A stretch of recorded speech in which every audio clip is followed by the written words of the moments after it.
بچوں، ایک ملک ہے جس میں ہم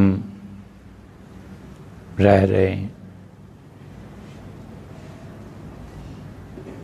اور اس ملک کو بہت سی قربانیاں، بہت محنت اور بہت جد و جہد کے بعد بنایا گیا۔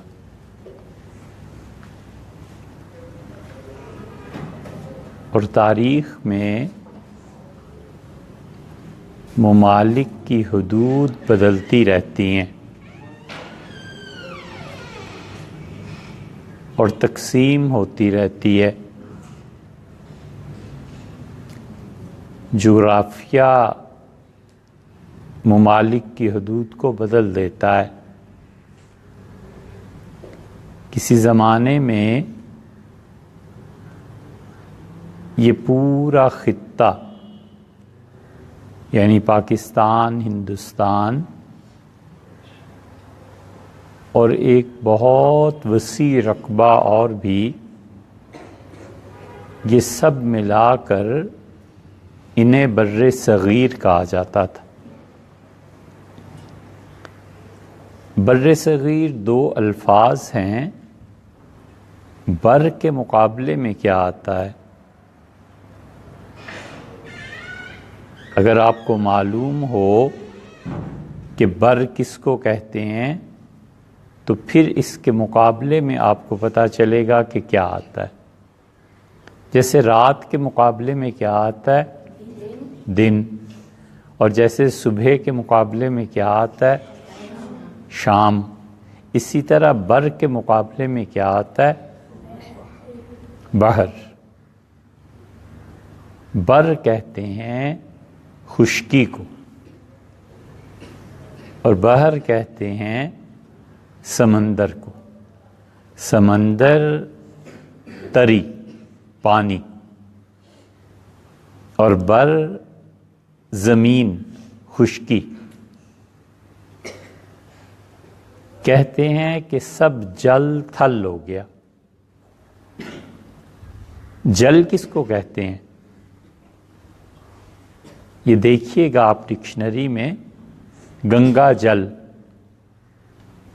ہر مذہب میں کوئی نہ کوئی پانی پاک ہوتا ہے۔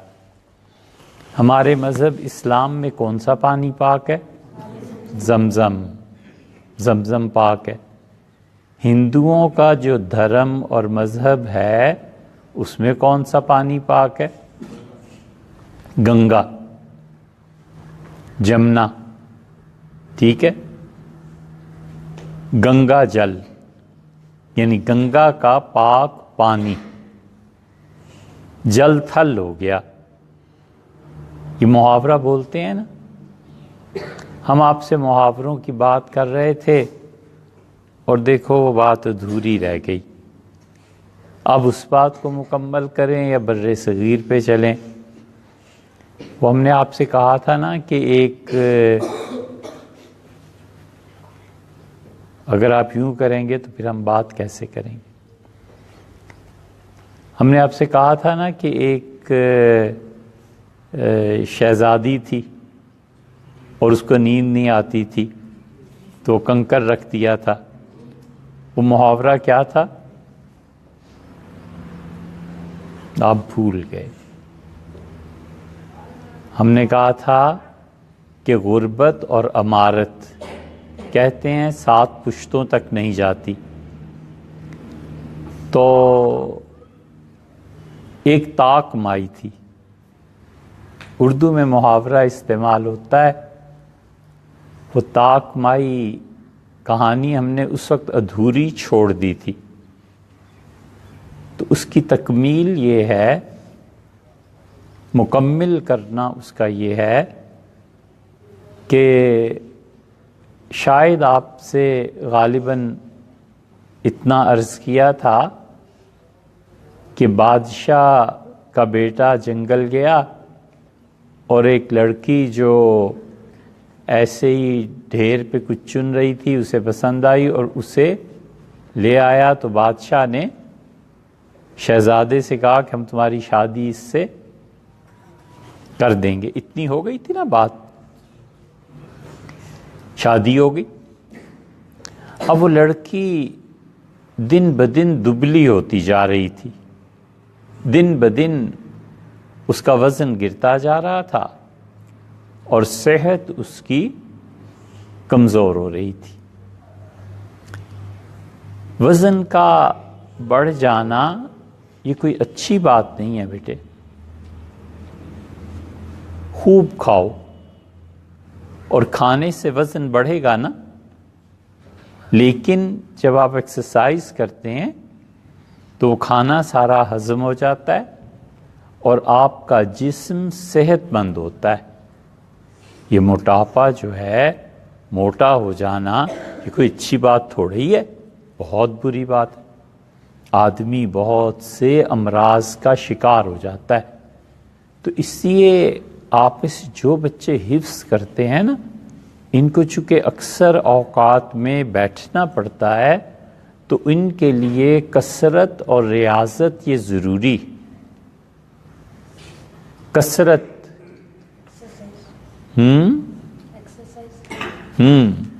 کیسے لکھیں گے کثرت؟ کاف سین، شاباش۔ سا کیسے لکھیں گے بیٹے؟ سا جو لکھیں گے نا سا، تو وہ کثرت بامعنی زیادہ، بہت سی چیزیں۔ اور جب سین سے کثرت لکھیں گے تو اس کثرت کا مطلب ہے توڑنا، یعنی ایکسرسائز کرنا، ورزش کرنا۔ تو سے اس کے معنی الگ بن جائیں گے اور سین سے معنی الگ بن جائیں گے۔ مثلا آپ نے لکھا ثمر، سا ثمر، اس کا کیا مطلب ہوا؟ پھل، نتیجہ، فروٹ۔ اور سین سے ثمر لکھیں تو ضمیر، رات دیر تک باتیں کرنے والا، بڑی بری بات، بڑی بری بات۔ کبھی بھی بیٹے عشاء کی نماز کے بعد کوئی کام نہیں، بس فوراً بستر پہ چلے جائیے، سو جائیے۔ سردیوں کی راتوں میں یہ فائدہ ہوتا ہے کہ جب آپ رات کو جلدی سو جاتے ہیں تو رات کے آخری حصے میں آپ کی آنکھ کھل جاتی ہے، اس وقت اٹھنا چاہیے، اللہ تعالیٰ سے تعلق قائم رہنا چاہیے، اس وقت اٹھ کے 2-4 رکعتیں پڑھ لینی چاہیے، اس وقت اٹھ کے آپ قرآن یاد کر لیں۔ کبھی کبھی جو بچے فجر سے پہلے بیٹھ کے پڑھ رہے ہوتے ہیں نا، ہمارے یہاں مسجد میں بڑے اچھے بچے ہوتے ہیں، ان کی نیند پوری ہو جاتی ہے، اور گرمیوں میں وہی رات جو طویل تھی دن طویل ہو جاتا ہے۔ تو نتیجہ یہ کہ آپ کو دن کو سونے کا موقع مل جاتا ہے، تو دن کا آرام رات کو اٹھنے میں مدد دیتا ہے۔ تو کثرت جسم کو توڑنا، ریاضت، مجاہدہ کرنا، بھاگنا، دوڑنا، اس سے موٹاپا کم ہو جاتا ہے، چربی پگھل جاتی ہے نا بیٹے، یہ بہت اچھی بات ہے۔ ایک ہے موٹاپا اور ایک ہے صحت مند ہونا۔ صحت مند ہونا تو بہت اچھی بات ہے۔ حضرت رسالت پناہ صلی اللہ علیہ وسلم نے فرمایا، اللہ تعالیٰ اس مومن کو بہت پسند کرتا ہے جو قوی ہو، طاقتور ہو، بنسبت اس کے جو کمزور ہو، لاغر۔ ایک یہ ہے کہ آپ ایسے بیٹھیں، یہ بھی بیٹھنا، ایک آپ کمر صحیح کر کے ایسے بیٹھیں، یہ بیٹھنا اصل ہے۔ اس لیے جو آپ بیٹھتے ہیں نا ایسے، یہ ٹھیک نہیں، ایسے بیٹھیے، کمر کی ہڈی صحیح سیدھی کر کے بیٹھیے، یہ بیٹھنا اصل ہے۔ جب آپ ایکسرسائز کرتے رہیں گے نا تو پھر خود بخود آپ کا بیٹھنا ایسے ہی ہو جائے گا۔ جی شاباش، ایسے بیٹھتے ہیں۔ تو ہوا یہ بچوں کہ وہ شہزادی دن بدن کمزور ہوتی جا رہی تھی۔ اب اسے پریشانی ہوئی اور حکیموں کو بلایا، اور جو بادشاہ تھا اس نے کہا میری بہو کو دیکھو، یہ دن بدن کمزور ہوتی جا رہی ہے، ہر چیز سے کھانے پینے کو ملتی ہے، آرام بھی ملتا ہے، تو یہ کھانا پینا بھی سب کچھ ہے اور اس کے باوجود یہ کمزور ہو رہی ہے۔ تو حکیم نے بہت کھوج لگانے کی کوشش کی مگر پتہ نہیں چلا۔ تو ایک دانا، بڑے عقل مند، لوگوں کو سمجھنے والے، مزاج کو جاننے والے بادشاہ کے دوست آئے اور انہوں نے کہا کہ اچھا بھئی، آپ کی بہو کمزور ہو رہی ہے، پتلی ہو رہی ہے، تو ایسے کریں کہ مجھے سارا اس کا حال بتائیں۔ اس نے کہا حال کیا بتاؤں، میرا بیٹا نالائق نکلا اور یہ چلا گیا جنگل میں، اور اس نے وہاں ایک لڑکی کو دیکھا، پسند کر لیا اور شادی کر لی۔ ایک بات بیٹے یاد رکھو ہمیشہ،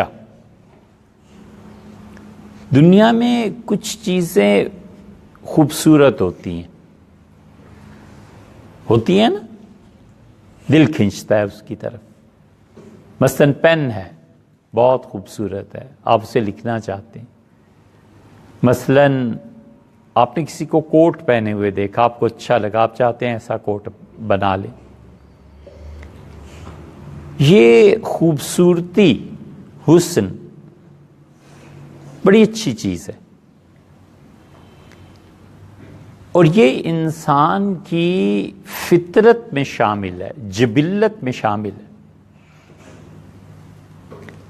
یہ جبلت اور فطرت کا جو حسن ہے نا بیٹے، کسی کو محسوس ہونے لگے اور وہ آدمی صورتوں کے چکر میں پھنس جائے، تو یہ انتہائی گری ہوئی چیز ہے۔ جس آدمی کو صورتوں میں اتنی خوبصورتی محسوس ہو کہ اس کا دل اور دماغ اپنے کام سے جاتے رہیں، تو اس کا مطلب ہے نہایت درجہ ذلیل آدمی ہو گیا۔ اور یہ حسن جب اللہ کی یاد دلائے، یہ حسن جب اللہ کی طرف متوجہ کرے، تو یہ حسن معرفت ہے، اللہ کی یاد دلاتا ہے۔ یہ خدا کے قرب کا ذریعہ ہے۔ اس لیے جو بچے جبلی فطری حسن میں آ کے اٹک جاتے ہیں، پھنس جاتے ہیں، وہ ایسے سمجھے جیسے گندی نالی سے پانی پینے لگتے ہیں۔ اوفو، گندی نالی سے کون پانی پیتا ہے؟ گٹر سے پانی پینے لگے، پیاس لگی بھی، اور دوسری طرف صاف چشمہ ہے، اس چشمے کو چھوڑ کے ادھر چلے جاتے ہیں۔ یہ بات حضرت رسالت مآب صلی اللہ علیہ وسلم کو دکھائی گئی تھی جب وہ معراج میں گئے تھے۔ حضرت رسالت پناہ صلی اللہ علیہ وسلم نے دیکھا کہ ایک دسترخوان لگا ہوا ہے، اس حدیث کا مفہوم یہ ہے، اور وہاں لوگ گندا گوشت کھا رہے ہیں اور ایک طرف اچھا صحیح گوشت ہے اس کو چھوڑ رہے ہیں۔ تو آپ نے جبریل امین سے پوچھا کہ یہ کیا ہے؟ ان کا اللہ کے رسول، یہ وہ لوگ ہیں جو جو جو جو غلط چیزوں کی طرف چل پڑے تھے۔ جب آپ بڑے ہوں گے اس حدیث کو پڑھیں گے تو پھر آپ کو سمجھ آئے گی۔ لیکن بیٹے کبھی بھی ایسے نہ ہو کہ آپ گٹر کا پانی پینے لگے۔ ہنسی تو آتی ہے آپ کو، لیکن گٹر کا پانی کوئی پسند کرے گا؟ نہیں نا۔ اس لیے بیٹے جو بچے، میرا دوست بہت خوبصورت ہے، ہوں گے یار، ہمیں اس سے کیا۔ اسی لیے اللہ تعالیٰ نے متعدد چیزوں کا ذکر فرمایا، آپ خود گن لیں۔ اللہ تعالیٰ نے فرمایا کہ انسان بنتا کیسے ہے، پھر فرمایا اللہ نے کہ گوشت کا ٹکڑا ہوتا ہے۔ گوشت کا ٹکڑا اچھا تو نہیں لگتا کہ آدمی گوشت کے ٹکڑے کو اپنے منہ پہ مل لے، کپڑوں پہ، ایسی گندا ہے نا۔ فَخَلَقْنَا الْمُضْغَةَ عِظَامًا، اور پھر اللہ اس میں ہڈیاں ڈال دیتا ہے۔ اب ہڈی جب پڑ گئی گوشت میں تو بھی کوئی آدمی ہڈی والا گوشت ہے کہ جیب میں تھوڑے ہی ڈال لے گا.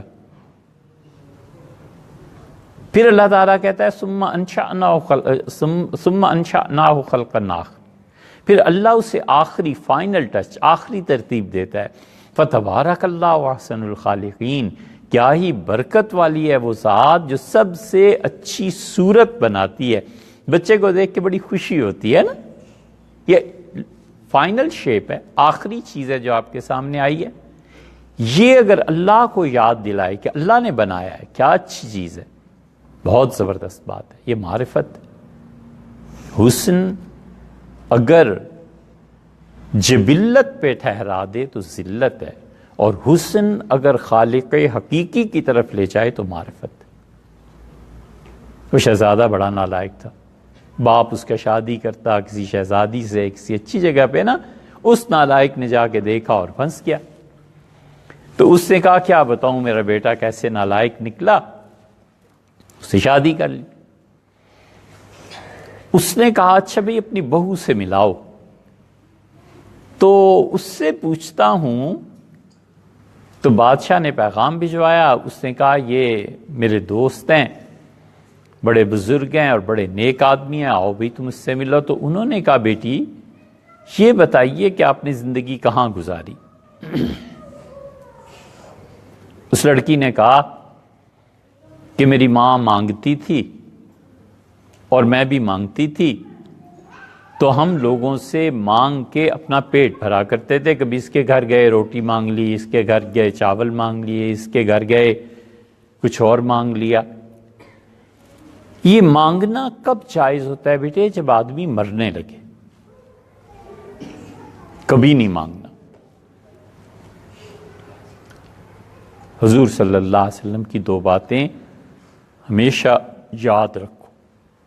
رسول اللہ صلی اللہ علیہ وسلم نے فرمایا جو آدمی نہیں مانگے اور صبر کرے، اما بموت عاجل او غنی عاجل، تو یا تو اللہ تعالیٰ جلد ہی اس کا موت کا فیصلہ کر دیتا ہے کہ بس چلو چھٹی، اب آ جاؤ میرے پاس.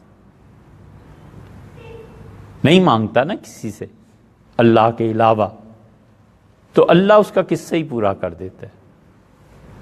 اما بموت عاجل، جلدی موت آ جاتی ہے، اور یا پھر اللہ اسے بہت کچھ دے دیتا ہے صبر کرنے. اور جو بغیر ضرورت کے مانگے، ٹوپی دے دو، پین دینا یار ذرا، کاپی دینا، بھئی کیوں آپ کے پاس ٹوپی نہیں ہے؟ یہ بھی بری. اور اس سے بھی گھٹیا بات، وہ پین ذرا اٹھا دو، میرے جرابیں نیچے رہ گئی. کیوں بھئی آپ اپنا کام خود کیوں نہیں کرتے؟ کوئی بچہ ہے جو اپنا کام خود کرتا ہو؟ کوئی کسی کو کام نہ کہتا ہو، خود کرتا ہو؟ کیوں عزیز آپ کرتے ہیں ایسے؟ کبھی اپنا کام کسی کو نہیں بتانا چاہیے، خود کرنا چاہیے. حدیث میں آیا ہے رسول اللہ صلی اللہ علیہ وسلم کان یخدم لنفسہ، اپنے کام خود ہی کر لیا کرتے تھے بس.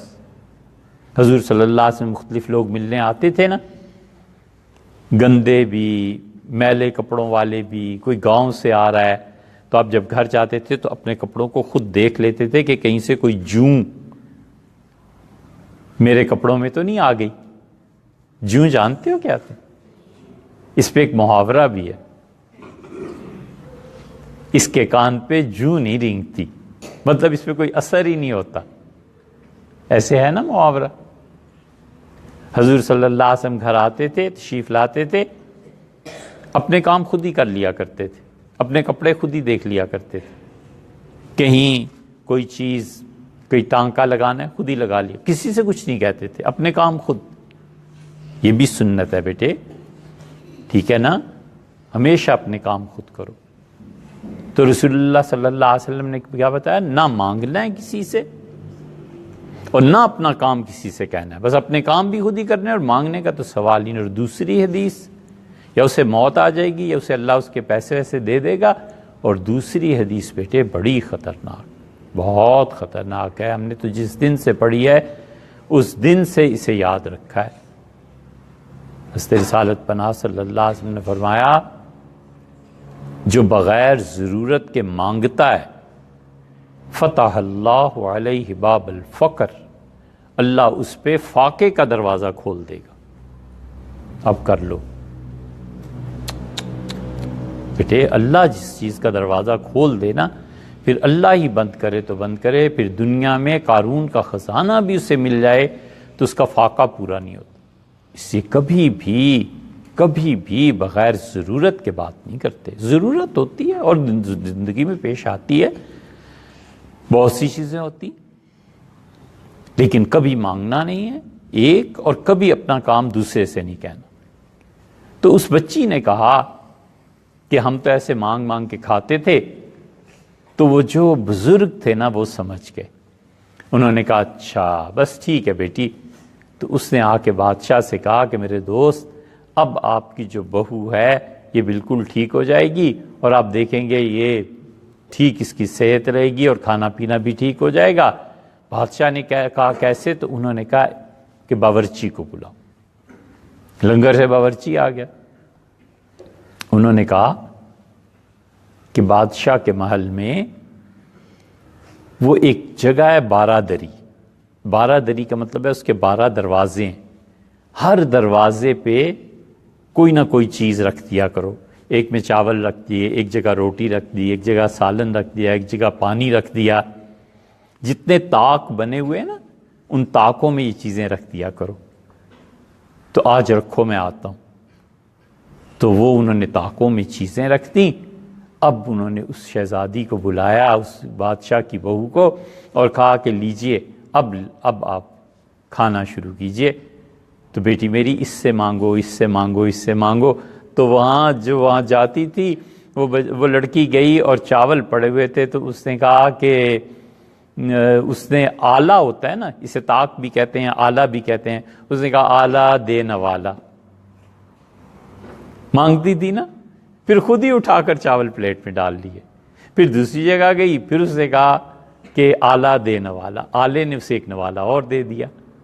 تو اسے کہتے تھے طاق مائی، کہ طاقوں پہ مانگنے والی مائی۔ تو جو مانگنے کی ایک ہیبٹ اس میں ڈیولپ کر گئی تھی، مانگ کے جو اسے لطف آتا تھا اور سکون ملتا تھا، اب اس نے کھانا اس طرح سے کھانا شروع کیا اور تھوڑے دنوں میں وہ ٹھیک ہو گئی۔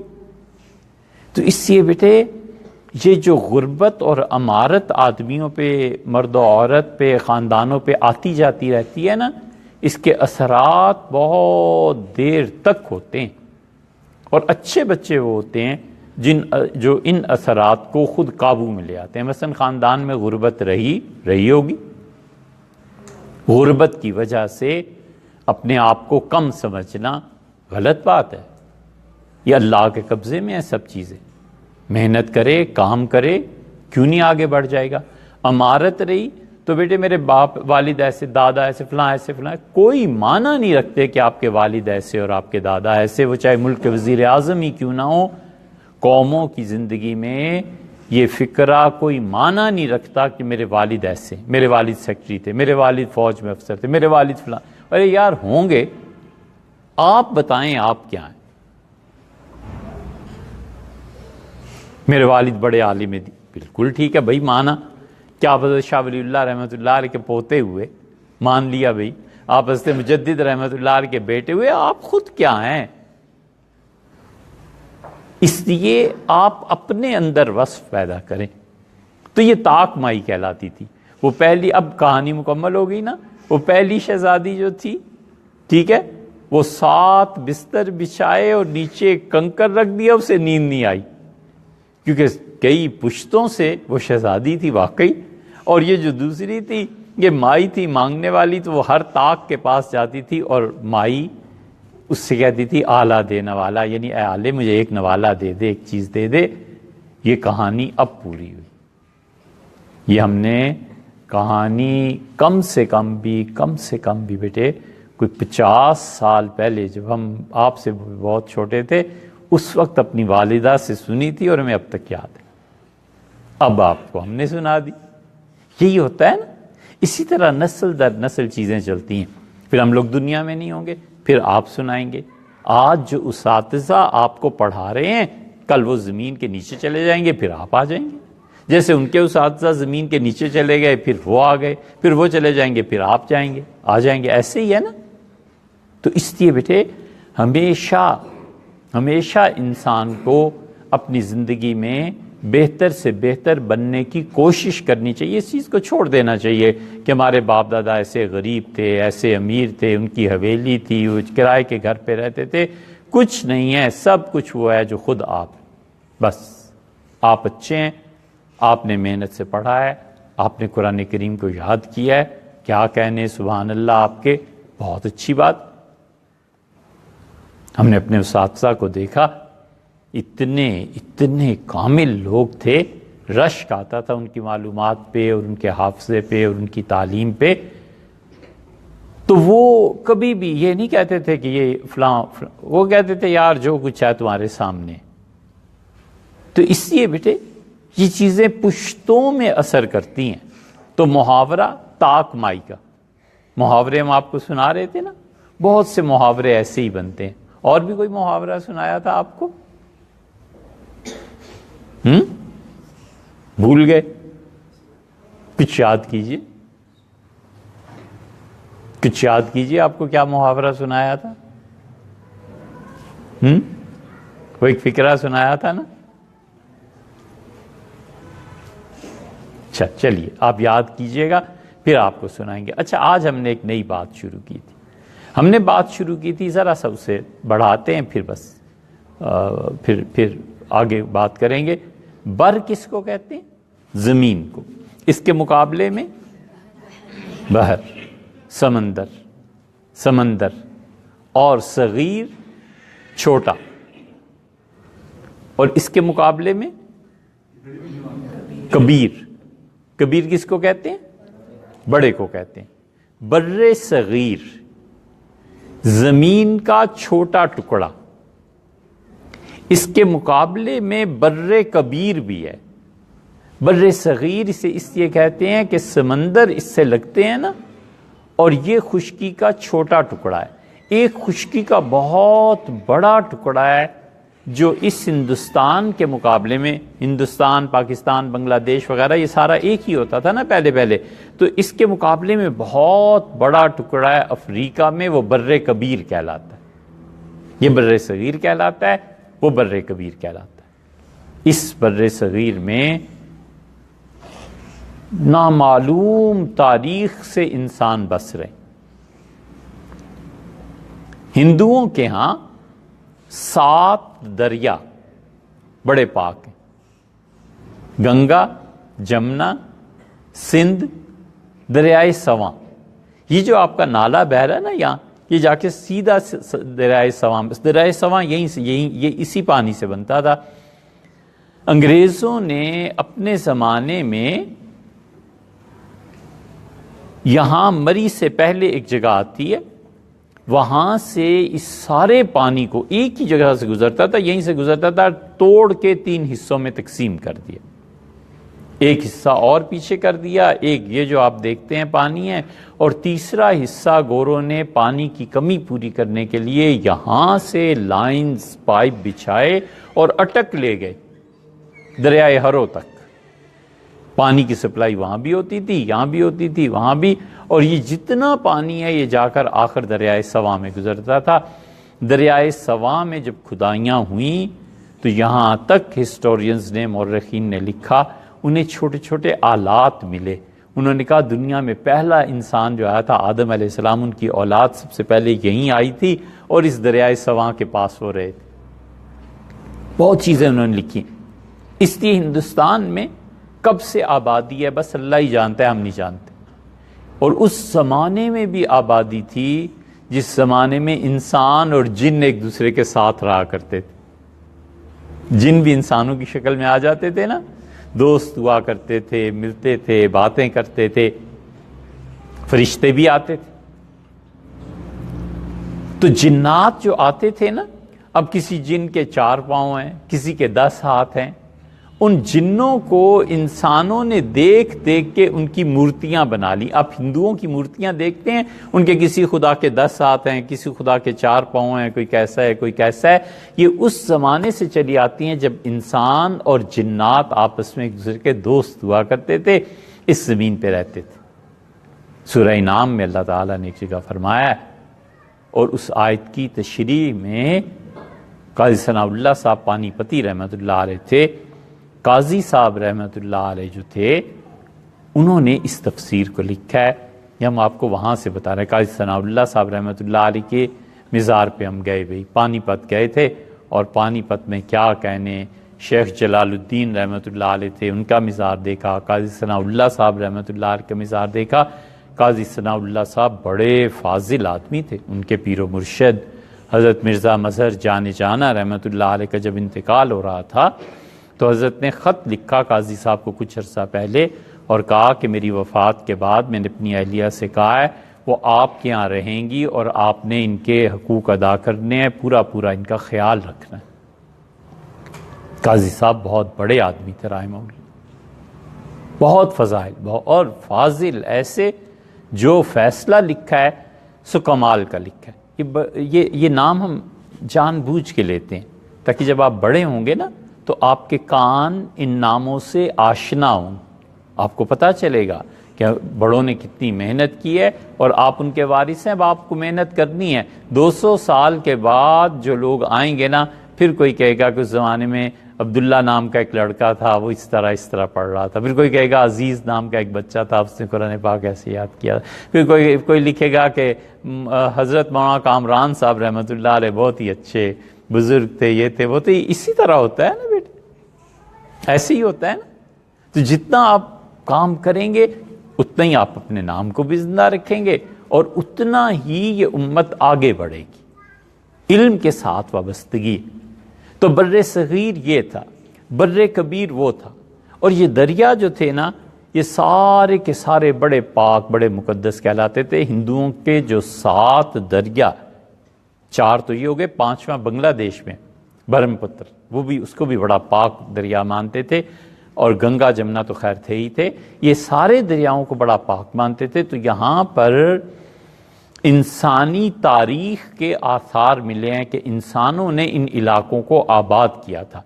اس کے مقابلے میں ہوا کیا بیٹے، امریکہ، یورپ، آسٹریلیا سب میں تھی برف باری، برف پڑتی تھی شدید، انسان زندہ نہیں رہ سکتے تھے۔ یہاں سورج بھی چمکتا تھا، برف بھی پڑتی تھی، پانی پگھل بھی جاتا تھا، اور خشکی بھی ہوتی تھی۔ اس وجہ سے انسان نے زندگی کو یہاں شروع کیا۔ کہتے ہیں کہ دجلہ اور فرات کے درمیان، اور یہ بھی کہتے ہیں کہ عراق میں وہاں زندگی شروع ہوئی، جہاں بھی ہوئی، آدم علیہ السلام جہاں بھی آئے تھے، بہرحال زندگی یہاں سے شروع ہوئی۔ تو ہندوستان کی تاریخ اتنی قدیم ہے، اتنی قدیم ہے کہ ہم کچھ نہیں جانتے۔ اس زمانے سے بھی قدیم ہے جب انسان اور جنات آپس میں مل بیٹھتے تھے، باتیں کیا کرتے تھے، فرشتے آتے تھے، فرشتے آ کے باتیں بتایا کرتے تھے، جنات آسمان پہ بھی چلے جاتے تھے۔ یہ آپ کو پتہ ہے جنات کو اللہ تعالیٰ نے کب منع کیا کہ آئندہ اوپر نہیں آنا؟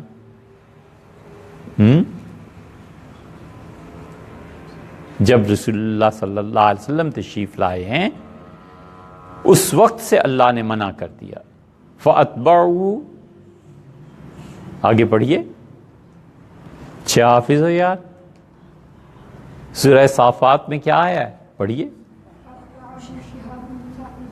شہاب ثاقب، صحیح تلفظ سے پڑھا، اور اس کو پھر پتھر اوپر سے مارا جاتا ہے جنات کو نا۔ کبھی ستارہ گرتے ہوئے آپ نے دیکھا ہے؟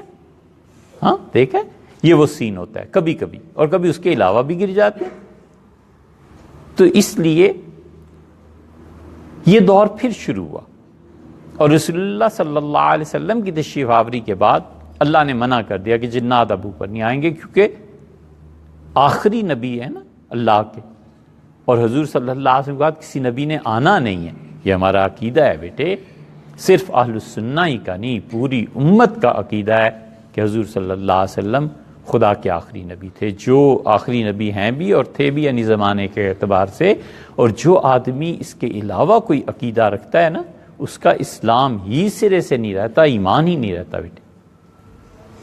تو اللہ تعالیٰ نے حضور صلی اللہ علیہ وسلم کے آنے پہ پوری دنیا میں جو تبدیلیاں کی ہیں ان میں سے ایک تبدیلی یہ بھی تھی، وگرنہ اس سے پہلے انسان، جن، فرشتے سب رہا کرتے تھے، آپس میں ایک دوسرے سے باتیں کرتے تھے، مکہ مکرمہ میں جنات آیا کرتے تھے۔ جنوں کے قصے کتنے اچھے لگتے ہیں، اچھے لگتے ہیں؟ کوئی بھی تم میں سے کوئی کسی جن سے ملا ہے؟ نہیں ملا؟ اچھا چلو ٹھیک ہے۔ تو وہ جن اس طرح آیا کرتے تھے، ٹھیک ہے؟ تو بر صغیر اور بر کبیر، بر صغیر ہندوستان کہلاتا تھا، پھر انشاءاللہ آئندہ اس کے حالات ہم آپ سے عرض کریں۔